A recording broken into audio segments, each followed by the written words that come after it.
translate the receiver 쓰시는 분들은 채널 2로 맞춰주시고 하면은 통역된 것을 들을 수가 있습니다. 됐나요? 혹시 안 되는 것들 있으면은 우리 세라나 루이스나 가서 한번 봐주시기 바라겠습니다. 자, 오늘 제가 야외 예배를 뉴욕에서도 가봤고, 옛날 올랜도에서도 가봤고, 밴쿠버에서도 해봤고 했는데, 제가 가본 야외 예배 장소 중에서 여기가 제일 좋은 것 같아요. 네. 네. 여기 항상 야외 예배를 가게 되면은 미리 선발 때 가가지고 자리를 선점해야 되거든요. 이렇게 일찍 가가지고 그 다음에 뭐 고기 굽고 뭐 그릴도 가져가야 되고 왔다 갔다 해야 되는데 여기는 다 설치돼 있고, 전 저 가운데 아일랜드 있는 거 보고 깜짝 놀랐어요. 아일랜드 수돗물도 나오질 않나. 이것도 좋고, 그러니까 참 이렇게 남성계 분들이 많이 이렇게 또 알아봐 주시고 또 신경 써주시고 애써주셔가지고 이렇게 좋은 야외 장소에서 우리가 예배를 드릴 수 있는 것 같습니다. 여러분들 한번 남성계 분들 감사하다고 한번 이렇게 박수 좀 쳐주세요. 자, 오늘 잠깐 말씀 살펴볼 텐데, 자, 오늘 본문 마가복음 4장 1절부터 34절을 보시면은 이제 오늘 사건 있기 전 내용이 나와요. 그때는 보면은 예수님께서 배에 앉으셔가지고 사람들을 가리키는 모습이 나옵니다. 그리고 이제는 날이 저물어가지고 함께 바다를 건너가는 모습이 바로 오늘 사건인데, 예수님은 하루 종일 사람들에게 말씀을 가르치시느라고 너무 피곤하셔요. 그래가지고 배의 뒷고물 후미에서 이제 베개를 베고 주무시고 계시고, 제자들은 배를 저어서 가고 있습니다. 근데 그러던 중에 바다에 급작스러운 광풍이 일어섰어요. 바닷물이 배에 들이치고 물이 차 올라오는 가운데에 소동은 크게 났는데 예수님은 여전히 얼마나 피곤하신지 잠을 자고 계십니다. 보다 못한 제자들이 예수님을 깨웁니다. 그리고 제자들을 두렵게 하던 바람과 바다를 예수님께서 잠잠케 하시는 모습을 우리가 본문을 통해서 살펴볼 수가 있습니다. 먼저 오늘 본문 속에서 몇 가지만 살펴보고자 합니다. 첫 번째로는 바람 가운데 주무시는 예수님입니다. 바람 가운데 주무시는 예수님. 그러니까 우리가 생각할 때는 피곤하니까 주무셨나 보다 라고만 생각하고 끝납니다. 그러나 잔다라고 하는 것은요, 하나의 잔다라고 하는 것은 뭐냐면은 피곤한 몸을 쉬기 위한 방편이에요. 첫 번째. 그래서 여러분들 아무리 피곤해도요, 잠만 잘 자거나 뭐 어때요? 그 다음에 몸이 개운해요. 다시 새 힘을 얻고 일을 할 수가 있습니다. 그 다음에 또 잠잔다고 하는 그 의미는 한 가지 살펴볼 수 있는 게 뭐냐면요, 지극히 평화로운 상태입니다. 지극히 평화로운 상태. 걱정, 근심과 동떨어진 상태가 바로 이 잠을 잘 때입니다. 아무리 몸이 피곤하고 고단해도요, 여러분들 경험이 있으실 거예요.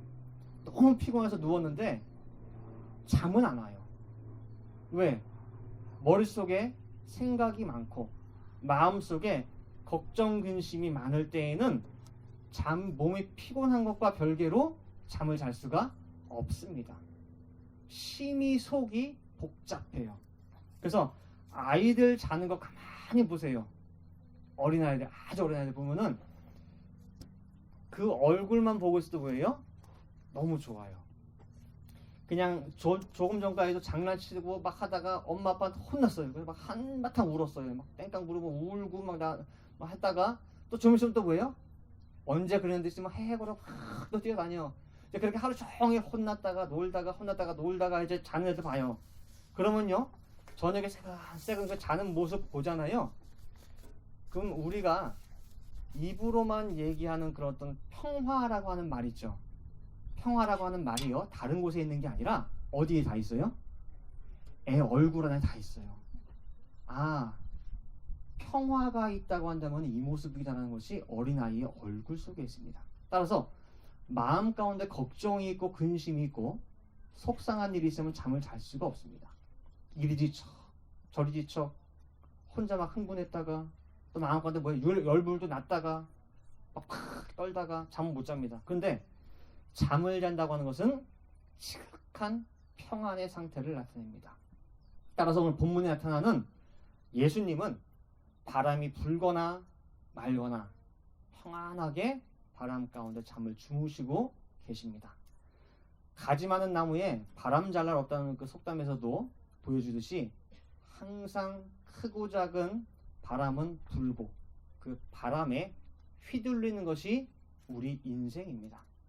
이러한 바람 잘 날 없는 세상 인생에 들어오신 예수님께서는 그 많은 바람 속에서도 새근새근 주무시는 지극한 평안의 모습을 우리에게 보여주고 계십니다. 두 번째로 똑같은 바람 가운데에서 죽게 된 제자들입니다. 예수님은 주무시고 제자들은 죽게 된 상태입니다. 똑같이 광풍과 바다 물결입니다. 근데 제자들은 죽음의 위협을 지금 느끼고 있습니다. 오늘 본문 마가복음 4장 37절 말씀 보시면은 그 큰 광풍이라고 되어 있는데 이 헬라어 원어가 메가스 라일랍스라고 해요. 라일랍스, 메가스 라일랍스. 그래서 라일랍스가 뭐냐면은 우리 영화 같은 데 보면은 바람이 밑에서 위로 쭉 올라가면서 막 뱅뱅 도는 바람 있죠. 회오리 바람 같은 거. 그걸 나타내거든요. 근데 그 앞에 메가스라고 하는 게 붙었어요. 그러니까 이거는 완전 큰 돌풍의 돌풍. 큰 광풍으로 표현된 이 폭풍이 얼마나 무섭고 두려웠으면은 평생을 바다에서 어부로 지낸 이 사람들이 이 폭풍 속에 오늘 내가 죽을 수도 있겠구나라는 생각이 들 정도였어요. 그래서 예수님께 도움을 구하기 위해서 요청하는 이들의 목소리에는 반은 죽음이 드리웠습니다. 그 공포가 들어진 상태예요. 그래서 예수님을 깨우는데 좋은 목소리로 하는 것이 아니라 선생님이여 우리의 죽게 된 것을 돌아보지 아니하냐고. 이 말 속에는 모든 사람들이 죽지 않으려고 노력하고 사투를 벌이는 가운데 있는데 혼자 잠이나 자고 계십니까? 라고 하는 격앙된 목소리로 흥분하여 따지는 투로 지금 이 제자들은 말하고 있는 것입니다. 자, 세 번째로는 깨어나신 예수님입니다. 깨어나신 예수님. 다른 말로 하면은 지극한 평안의 상태에서 이제 요지경 세상 속으로 뛰어드신 예수님이라고 할 수 있습니다. 배 고물에서 평안히 베개를 베고 주무시던 예수님이 제자들에게 두려움에 찬 목소리를 듣고 깨어나신 것은 예수님께서 평안의 상태에 계시다가 인간의 요청에 응답하여 이 왁자지껄 시끄럽고 악의다툼인 인생 가운데에 함께 하시고 뛰어드신 모습을 우리에게 보여주고 있습니다. 이것을 단지 그 당시 배 위에서 태풍 속에서 이야기만 보실 것이 아니라는 거예요. 빌립보서 2장 5절부터 8절 말씀 보시면은 너희 안에 이 마음을 품으라 곧 그리스도 예수의 마음이니 그는 근본 하나님의 본체시나 하나님과 동등됨을 취할 것을 여기지 아니하시고 오히려 자기를 비어 종의 형체를 가져 사람들과 같이 되었고 사람의 모양으로 나타나셨음에 자기를 낮추시고 죽기까지 복종하셨으니 곧 십자가에 죽으심이라. 그 본래의 세계, 지극한 평안과 영생의 세계에 계시다가 우리 인간 세계에 뛰어드셨대요.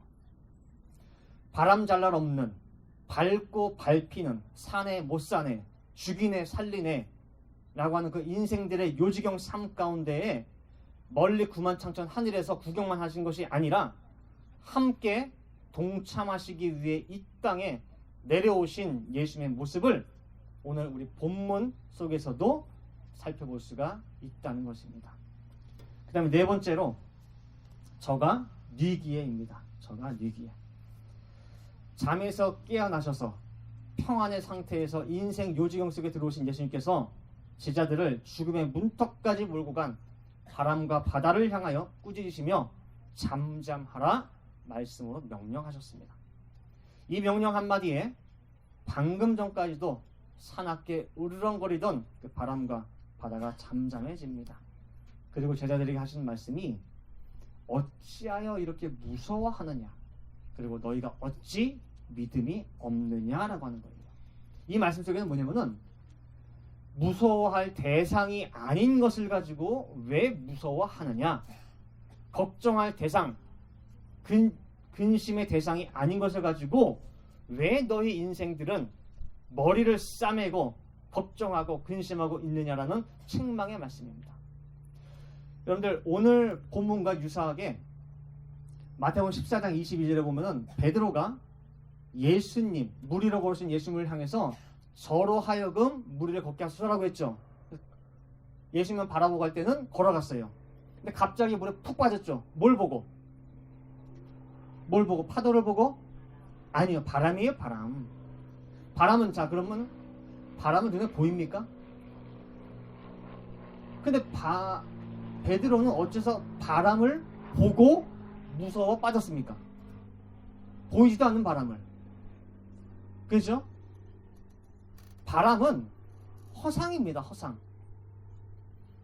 허상인 바람을 보고 무섭고 두려워서 믿음이 바닥으로 툭 떨어진 거예요. 눈에 보이는 파도가 먼저가 아니라 바람이 먼저입니다. 바람이 불기 시작하고 그 다음에 바다가 같이 춤추는 것이 그 모습이 바로 파도라는 것입니다. 그래서 오늘 본문에서도 예수님께서 꾸짖는 순서를 잘 보시기 바랍니다. 꾸짖는 순서를 보시면 먼저 바람을 꾸짖으셨어요. 그 다음에 바다를 꾸짖으시고 잔잔케 하신 것입니다. 이것은 뭘 얘기하느냐? 우리가 일상 중에 하는 걱정, 근심의 90% 이상은 쓸데없는 것들입니다. 많은 것들이 실제 일어나지도 않아요. 바람 같은 허상입니다.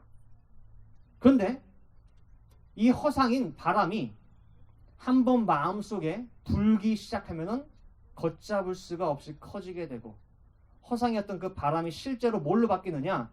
현상적으로 영향을 미쳐서 바다가 술렁이고 그 다음에 파도가 밀기 시작한다는 것입니다.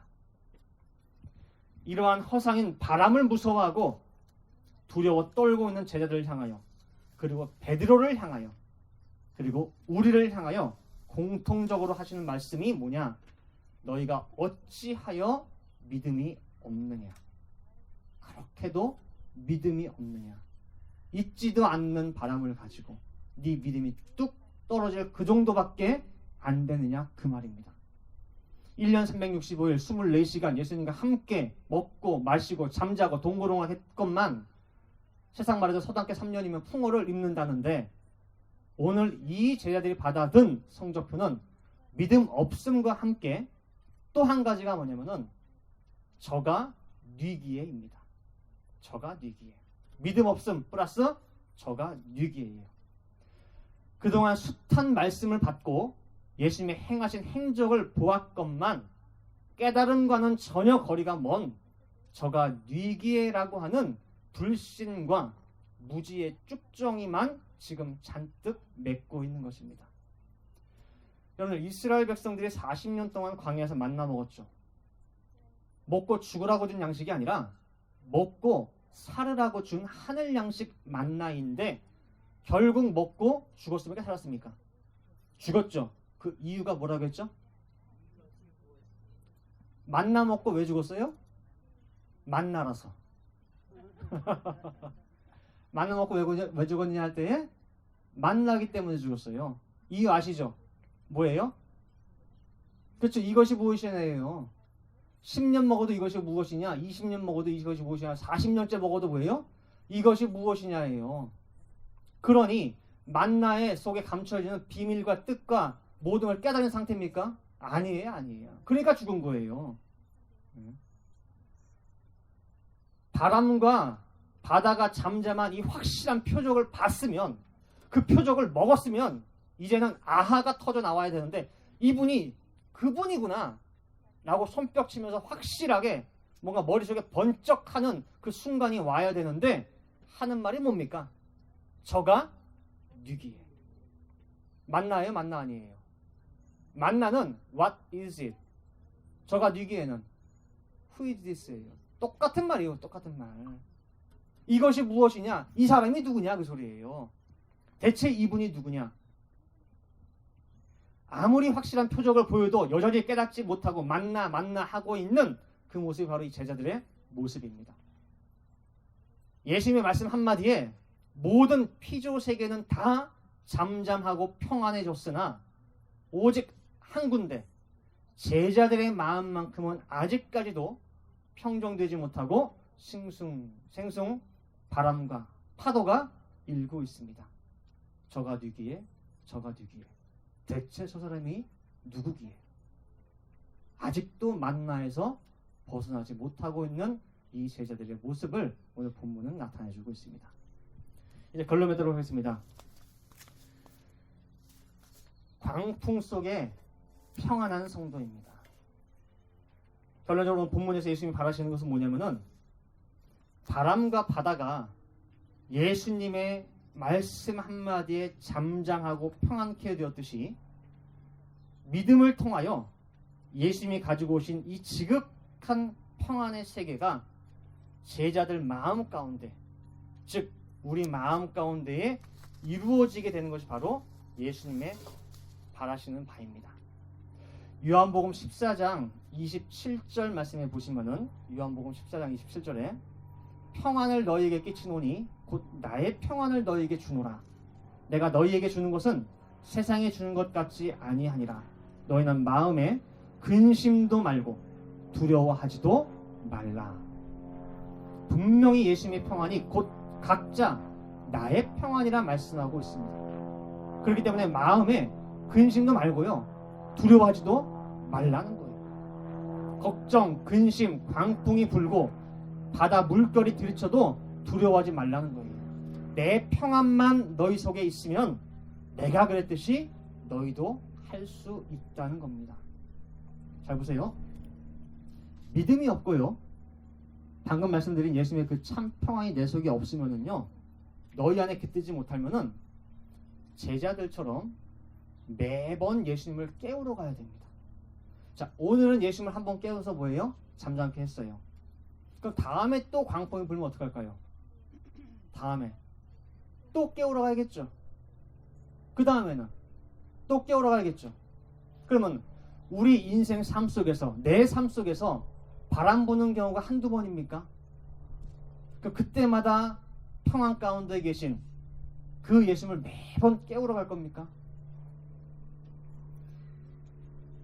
10번이고 100번이고 항상 우리는 예수님을 깨우러 가야 됩니다. 언제? 내가 예수님과 따로 있고 예수님의 평안이 내 안에 없을 때에는 늘 가야 돼요. 그러나 내가 예수님 안에, 예수님이 내 안에 있게 되면은 이제는 예수님을 따로 깨우러 갈 필요가 있습니까? 없습니까? 그때는 없어요. 요한복음 14장 20절 말씀에 분명히 말씀하고 있습니다. 요한복음 14장 20절 말씀에 그날에는 내가 아버지 안에, 너희가 내 안에, 내가 너희 안에 있는 것을 너희가 알리라 그랬어요. 뭐라고 했어요? 내가 너희 안에, 너희가 누구 안에? 내 안에 하나라는 거예요. 그래서 분명히 예수님이 내 안에 계시게 될 때에는 깨울 필요가 없습니다. 그래서 오늘 주신 이 말씀을 온전히 믿는 가운데에 언제까지나 예수 그리스도를 바라보는 가운데 저가 누구기에, 저 사람이 누구기에, 저분이 누구기에 라고 하는 만나를 먹는 그런 저희 모습이 아니라 이제는 하나가 돼서, 아까 보면 아버지가 내 안에, 내가 너희 안에 그랬잖아요. 사실은 알고 보면요, 셋이 하나예요. 아버지와 예수님과 우리가 하나가 되는 거예요. 사실은 그렇게 돼서 이제는 세상의 큰 광풍 속에서도 정말 늘 지극한 평안과 감사가 넘치는 우리 늘푸른 동산의 모든 성도님들 되시기를 간절히 바라겠습니다. 기도하시겠습니다. 사랑과 은혜가 많으신 아버지 하나님, 감사합니다. 이렇게 야외 예배를 맞이하여서 화창한 날씨를 허락하여 주시고 아주 덥지도 않고 아주 춥지도 않고 너무나 딱 맞는 이 기온을 허락하여 주시는 가운데에 저희 성도 간의 교제를 나눌 수 있고, 또한 이 자연과 함께한 가운데에 아버지 앞에 영광의 예배를 드릴 수 있도록 인도하여 주신 것 아버지 감사를 드립니다. 오늘 평안 가운데 계시던 그 예수님께서 이 인생의 요지경 속에 정말 아기 사슴 같은 이 속에 우리를 구원하기 위해서 뛰어드신 그 모습을 살펴보았습니다. 그리고 그 귀한 말씀을 통하여 모든 바람과 파도를 잠잠케 하신 그 표적을 봤습니다. 근데 그 표적을 보고도 하는 말이 이분이 누구시냐? 대체 저 사람이 누구냐? 라고 하는 불신의 말이 터져 나왔습니다. 아버지 하나님, 그러한 제자들의 모습이 저희의 모습이 되지 아니할 수 있도록 저를 늘 말씀 충만할 수 있게 도와주시고 기도 충만할 수 있게 도와주시고 또한 깨달음의 은혜를 허락하여 주시어서 참된 그분을 알아볼 수 있는 저희들 될 수 있게 도와주시고 이제는 더 나아가 예수님과 우리가 하나가 되는 가운데에 예수님의 참 평안이 우리 모든 성도님들 개인마다 가정마다 사업마다 직장마다 임할 수 있도록 인도하여 주시어서 세상의 광풍 속에서도 참 평안을 누릴 수 있는 복된 성도들 다 될 수 있도록 인도하여 주시옵소서. 감사드리며 이 모든 말씀 사랑의 말씀 예수 그리스도 받들어 기도 올리옵나이다. 아멘.